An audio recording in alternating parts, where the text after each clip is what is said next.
Hello students, welcome back again. आज की class में हम पढ़ेंगे डाइवर्जेंट सीक्वेंस, नल सीक्वेंस, इनकी definition with examples and in पर बेस्ड कुछ थ्योरम्स। इसके बाद हमारा एक्सरसाइज फर्स्ट का बेसिक कंप्लीट हो जाएगा और फिर हम न्यूमेरिकल क्वेश्चंस की तरफ बढ़ेंगे, जो कि थ्योरेटिकल पोर्शन के साथ साथ बेसिक के साथ साथ न्यूमेरिकल क्वेश्चन भी हमें करने हैं। दोनों ही पोर्शन हमारे इंपॉर्टेंट होते हैं ना। चलिए स्टार्ट करते हैं। सबसे पहले देखते हैं हम डाइवर्जेंट सीक्वेंस। डेफिनेशन हम यहाँ पे स्टार्ट करेंगे किससे? Divergent sequence. देखिए, हमने कन्वर्जेंट सीक्वेंस पढ़ा था। कन्वर्जेंट सीक्वेंस में अगर हम बात करते हैं कन्वर्जेंट सीक्वेंस, तो हमने डेफिनेशन वहां पे पढ़ी थी क्या कि भाई an जो है वो l को कन्वर्ज करेगी, या l is a limit of sequence an if there exist an epsilon positive for any epsilon positive there exists a positive integer m such that ये जो कंडीशन एग्जिस्ट कर रही है ये सारे उन नेचुरल नंबर के लिए है जो कि m के इक्वल और ग्रेटर देन होंगे, है ना। तो ये कंडीशन हमारी डाइवर्जेंट की कंडीशन कन्वर्जेंट की होती है। हम यहाँ पे क्या बता सकते हैं, कोई भी सीक्वेंस आपको उसकी nth टर्म अगर दे दी जाती है और हमें बताना है कि ये कन्वर्ज कर रही है या डाइवर्ज कर रही है विदाउट डेफिनेशन, ये हमारी क्या है? डेफिनेशन है ना। जो एप्सिलॉन जैसे कि लिमिट और कंटिन्यूटी की आप चेक करते थे, लिमिट के अकॉर्डिंग अगर हमें चेक करना होता है या फिर आपको बोला जाता है एप्सिलॉन डेल्टा डेफिनेशन से आप प्रूव कीजिए, है ना। तो दोनों तरीके से यहाँ भी आप कन्वर्जेंट को चेक कर सकते हो, कन्वर्जेंट सीक्वेंस को। तो हम क्या करेंगे, n टेंड्स टू इन्फिनिटी, जो भी आपको nth टर्म दे दी जाएगी और अगर मैं वहां पे लिमिट अप्लाई करती हूँ n टेंड्स टू इन्फिनिटी, तो यहाँ पे आपको क्या मिलना चाहिए? कोई भी फाइनाइट नंबर मिलना चाहिए। ओके, एग्जाम्पल के लिए अगर मैं ले लेती हूँ 1/n, ठीक है। तो यहाँ पे आप क्या करेंगे, लिमिट अप्लाई करेंगे n टेंड्स टू इन्फिनिटी, और यहाँ पर अगर मैं n को इन्फिनिटी पुट करती हूँ तो मुझे मिल रहा है 0, एन फाइनाइट नंबर। तो सीक्वेंस हमारी कन्वर्ज करेगी। तो ये सीक्वेंस क्या करेगी भाई? कन्वर्ज करेगी। Understand this point. इसी तरीके से अगर मैं पहले ये मैं एग्जांपल से आपको समझा रही हूँ डाइवर्जेंट सीक्वेंस के बारे में, इसी तरीके से अगर मैं डाइवर्जेंट की बात करती हूँ और मैंने सीक्वेंस लिया यहाँ पे 2n, मैंने ये सीक्वेंस ले लिया, है ना। तो अगर मैं लिमिट के अकॉर्डिंग चेक करूं n टेंड्स टू इन्फिनिटी और आप यहाँ पे अप्लाई करोगे तो आपको आंसर क्या मिल रहा है? इन्फिनिटी मिल रहा है। अगर किसी भी सीक्वेंस पर आप लिमिट अप्लाई करते हो n टेंड्स टू इन्फिनिटी, आपको कोई फाइनाइट नंबर नहीं मिलता, मतलब इन्फिनिटी मिल रहा है, चाहे वो प्लस इन्फिनिटी है चाहे वो माइनस इन्फिनिटी है ना। तो सीक्वेंस हमारी डाइवर्स करती है। ओके, कन्वर्स नहीं करेगी, क्या करेगी? डाइवर्स करेगी। आपसे डेफिनेशन पूछी जा सकती है, डाइवर्स करने का मतलब क्या है भाई? आपको कोई फिक्स लिमिट नहीं मिल रही। हमने कन्वर्जेंट की डेफिनेशन की थी, तब हमने कहा था कि भाई कुछ टर्म्स को छोड़ दें, अगर हम कुछ फाइनाइट नंबर ऑफ टर्म्स को छोड़ दें, यहाँ से मेरी a1 स्टार्ट होती है, a2 a3 up to sworn m-1th a m-1, और यहाँ पर मेरे पास क्या है? am है ना। और इधर चलते जाएंगे तो हमने ये बताया था कि जितनी भी ये टर्म्स आएंगी for all n greater than equals to m, ये सारी टर्म्स क्या करेंगी? लाई करेंगी l के नेबरहुड में, है ना। सारी टर्म्स क्या करेंगी? लाई करेंगी l के नेबरहुड में for all n greater than equals to m। तो l के नेबरहुड में लाई कर रही है। जितनी भी आगे टर्म आएंगे हमारे पास, m मान लीजिए m की वैल्यू मैंने लेती हूँ तो 15, है ना। m की वैल्यू मैंने ली 15, तो 15th टर्म से स्टार्ट कर दो और n टेंड्स टू इन्फिनिटी, क्योंकि n तो नेचुरल नंबर है ना। यहाँ पे अगर पुट करोगे n को, आपने 15 पुट किया, फिर 16 17 18 अप टू सॉन इन्फिनिटी, सारी की सारी टर्म क्या करेंगी? इसी नेबरहुड में आ जाएंगी, l माइनस एप्सिलॉन और l प्लस एप्सिलॉन के बीच में ही रहेंगी। तो हम ये कह सकते हैं कि हमारी सीक्वेंस कन्वर्ज कर रही है। अगर ऐसा नहीं होता है, अब देखिए जैसे 2n मैंने सीक्वेंस लिया, यहाँ पे अगर आप पुट करेंगे तो आपको क्या मिल रहा है? n को 1 पुट किया 2, देन 2 पुट किया 4 6 8 अप टू सॉन। तो ये हमारी वैल्यू किधर जा रही है? ये हमारी वैल्यू जा रही है प्लस इन्फिनिटी की तरफ, है ना, प्लस इन्फिनिटी की तरफ। तो लास्ट में आपको क्या मिलेगा? इन्फिनिटी मिलेगा। तो ये सीक्वेंस कैसी है? डाइवर्जेंट सीक्वेंस है। अगर इन्फिनिटी प्लस इन्फिनिटी मिल रहा है तो डाइवर्स कर रही है प्लस इन्फिनिटी को, माइनस इन्फिनिटी मिलता है, अगर यही सीक्वेंस आपके पास नेगेटिव में होगी तो ये किसको डाइवर्स करेगी? माइनस इन्फिनिटी को डाइवर्स करेगी, है ना, क्योंकि इसकी वैल्यूज कहाँ जा रही है? माइनस इन्फिनिटी की तरफ। ओके, डेफिनेशन कैसे बताएंगे ये समझ लेते हैं। चलिए, डाइवर्जेंट सीक्वेंस हम कैसे बताने वाले हैं? अ sequence an is said to be divergent किसको डाइवर्स करें, पहले हम बात कर लेते हैं plus infinity, divergent to plus infinity if, देखो अभी मैंने क्या बताया कि अगर किसी सीक्वेंस की वैल्यू इन्फिनिटी आ जाए, प्लस इन्फिनिटी आ जाए, कब, जब n टेंड्स टू इन्फिनिटी, तो वहां पर हमने कहा कि सीक्वेंस प्लस इन्फिनिटी को डाइवर्स करेगी। मैथमेटिकल डेफिनेशन अगर हम बताएंगे तो हम कहेंगे भाई कि मेरे पास एक है ना बहुत बड़ा नंबर मैंने के लिया, बहुत बड़ा नंबर के लिया मैंने, और इससे भी आगे हमारी टर्म मिल गई, यानी कि ऐसी कोई मुझे सीक्वेंस की टर्म मिल जाती है जो इससे भी आगे जा रही है, इस के से भी आगे जा रही है, इसका मतलब ये सीक्वेंस कहाँ जा रही है, प्लस इन्फिनिटी के पास जा रही है, तो वो कन्वर्स नहीं करेगी, डाइवर्स करेगी, है ना। So a sequence an is said to be divergent to plus infinity if for each K positive, K कैसा लिया हमने, पॉजिटिव, और कैसा नंबर, हाउएवर लार्ज, जैसे हम यहाँ पे एप्सिलॉन को लेते हैं हाउएवर स्मॉल, है ना, तो ये कैसा होगा, हाउएवर लार्ज, कितना भी बड़ा हो सकता है, large it may be. Condition क्या होगी भाई, there exist a positive integer, there exist a positive integer m such that, कैसे लिखेंगे हम कि वैल्यू तो भाई इन्फिनिटी ही आएगी, तो हम यहाँ पे ये बताएंगे कि अगर ये डाइवर्जेंट कर रही है प्लस इन्फिनिटी को, तो एक ऐसा m आएगा such that an greater than k for all n greater than equals to n।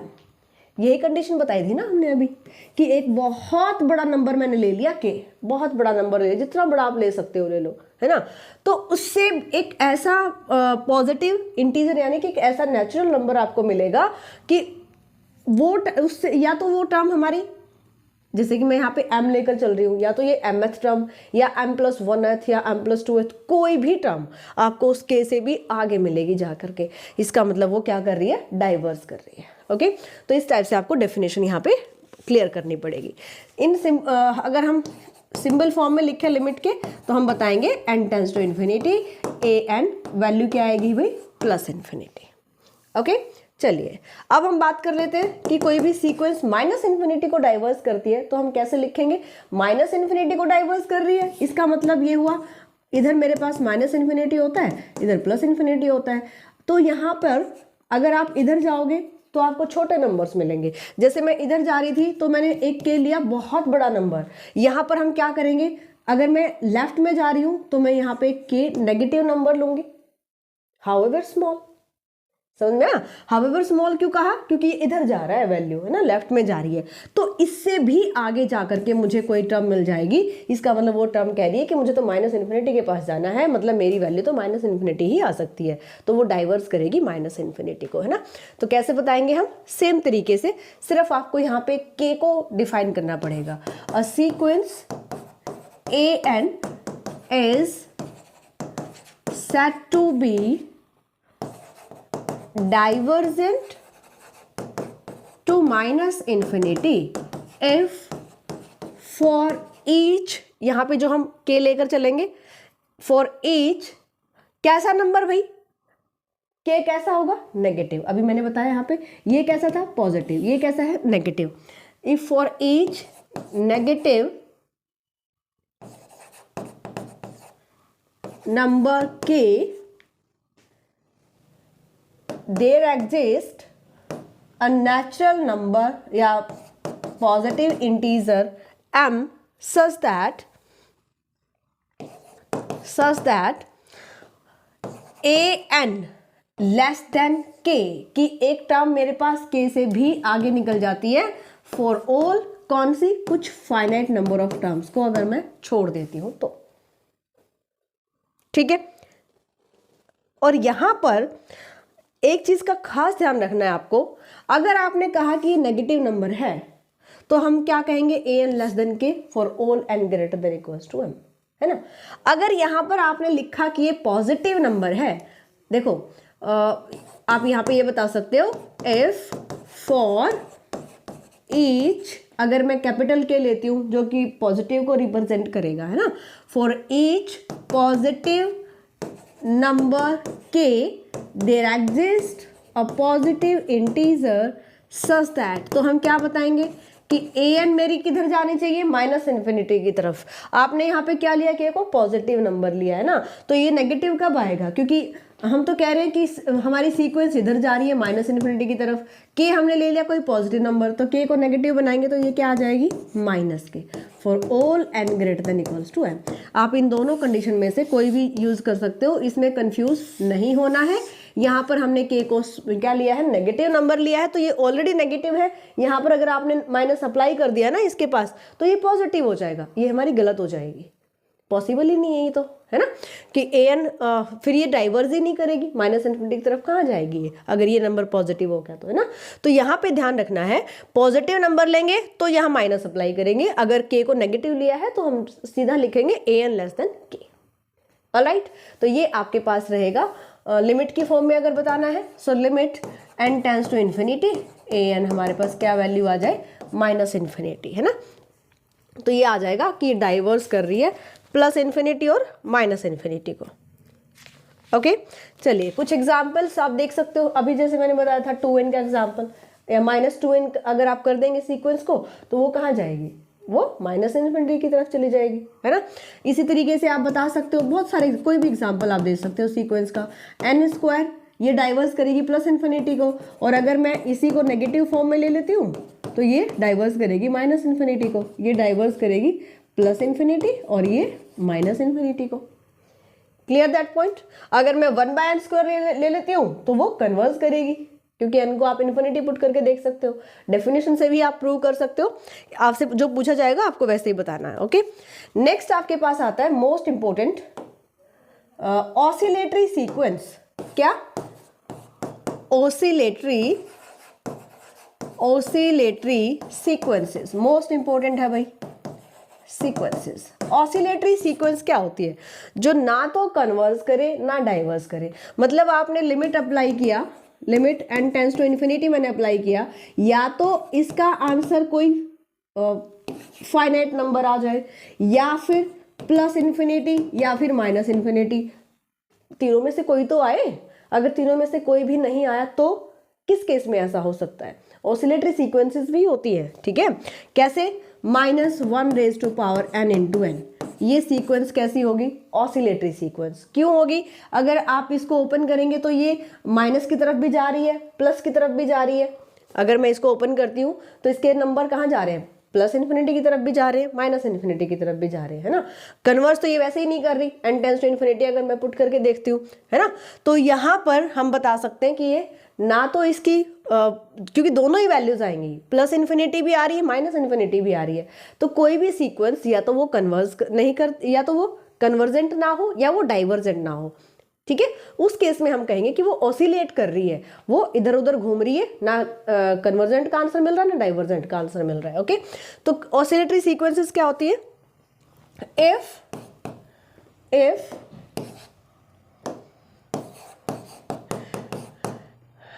it is neither convergent nor divergent।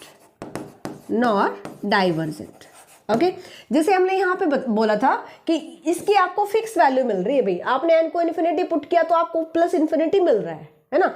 आपने n को यहाँ पे इन्फिनिटी पुट किया, माइनस इन्फिनिटी मिल रहा है। 1/n² में n को इन्फिनिटी पुट करोगे तो आपको 0 मिलेगा। बट इस टाइप की जो सीक्वेंसेस होंगी वो प्लस की तरफ भी जाएंगी, माइनस की तरफ भी जाएंगी, कन्वर्स तो वैसे भी नहीं कर रही है, तो डाइवर्जेंट की भी दो लिमिट होगी ना, प्लस इन्फिनिटी माइनस इन्फिनिटी, दोनों में से एक मिल जाएगा तो वो ऑसिलेट नहीं करेगी। अब ये प्लस इन्फिनिटी की तरफ भी जा रही है, माइनस इन्फिनिटी की तरफ भी जा रही है, इसलिए ये ऑसिलेटरी सीक्वेंस हो जाएगी। ओके, अब इसमें भी कुछ पार्ट्स हैं, जैसे फर्स्ट इज फाइनाइटली, इसमें मोस्ट इंपॉर्टेंट है ये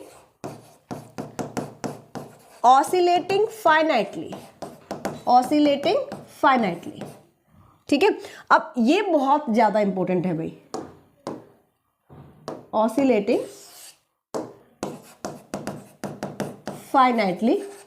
कैसे बताएंगे हम कि वो ऑसिलेट करिए फाइनाइट, अगर कोई भी sequence, if sequence an is bounded, कैसे होनी चाहिए, बाउंडेड, और बाउंडेड हम कैसे पता करते हैं, एंड ऑसिलेटरी,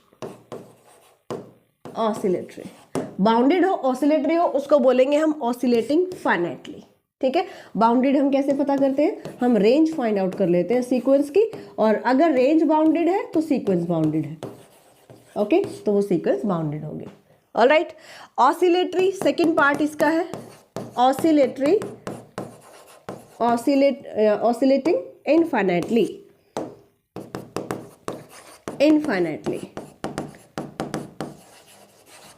इस केस में हम क्या बताएंगे, if an is unbounded and oscillatory.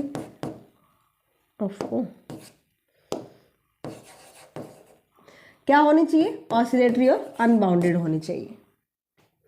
Okay, जैसे कि मैंने आपको बताया था, अगर मैं ऑसिलेटरी बाउंडेड या फिर ऑसिलेटरी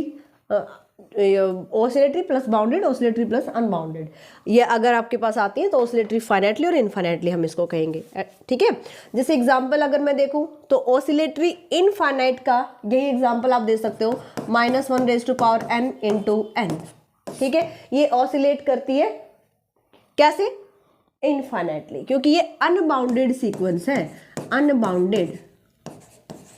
ओके, कैसी है, अनबाउंडेड सीक्वेंस, क्योंकि यहाँ पे जब आप इसको ओपन करोगे ना तो आपको क्या टर्म्स मिलने वाली है, 1 पुट किया तो -1, 2 पुट किया 2, -3, 4, -5, 6।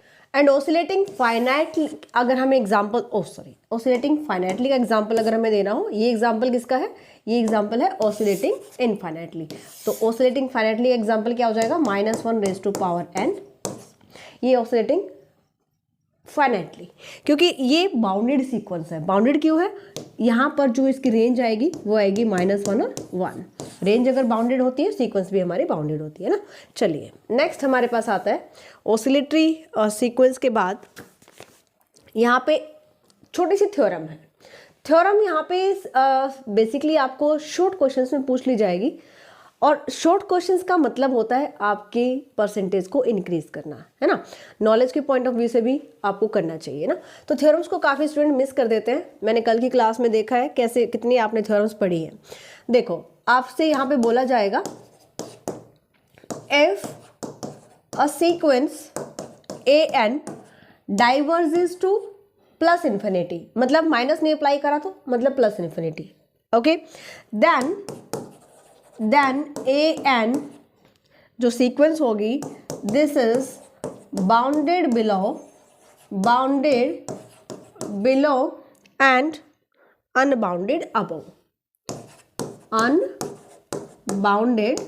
अबव, बट इसका कन्वर्स पार्ट ट्रू नहीं है। देखो क्या कहता है, कोई भी सीक्वेंस +∞ को अगर यहाँ पर मेरे पास है +∞ है ना, इधर क्या -∞, कहता है कि कोई भी सीक्वेंस अगर +∞ को डाइवर्स कर रही है, मतलब उसकी वैल्यू क्या आएगी, +∞ आएगी। इसका मतलब वो बाउंडेड बिलो होगी, यानी कि उसका लोअर बाउंड जो होगा वो एग्जिस्ट करेगा, बट उसका अपर बाउंड एग्जिस्ट नहीं करेगा। अपर बाउंड तो ऑटोमेटिक एग्जिस्ट करेगा ही नहीं, क्योंकि +∞ उसकी वैल्यू आ रही है ना, तो अपर बाउंड उसका एग्जिस्ट नहीं करेगा। ओके, तो शॉर्ट क्वेश्चन में बिल्कुल आई हुई है ये थ्योरम एग्जाम में। सो यहाँ पे हम कैसे बताएंगे कि हमारी जो सीक्वेंस है वो +∞ को डाइवर्स कर रही है, हमें बोला गया है। Okay, it is given that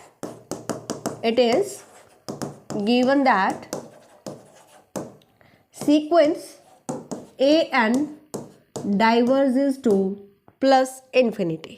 okay, therefore definition apply कर दो, for each k positive however large, लिखने की जरूरत तो ज़्यादा नहीं है, बट आप बता सकते हो, however